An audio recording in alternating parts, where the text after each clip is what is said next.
Hello everyone and welcome back. In today's video, I'm going to show you how to add a cover to your video in CapCut PC, step by step.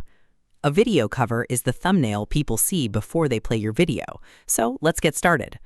First, open CapCut on your PC. Next, create a new project or open an existing one. Then, finish editing your video. Once you're ready, click the Export button in the top right corner.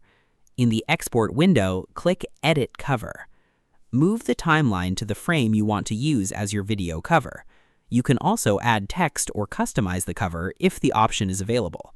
Once you're happy with the cover, click Save or Done, then continue with your export settings. Click Export to save your video with the new cover. And that's it! You've successfully added a cover to your video in CapCut PC. Thanks for watching this video. If you found this tutorial helpful, don't forget to like, subscribe, and turn on notifications for more CapCut PC tutorials and tips. See you in the next video.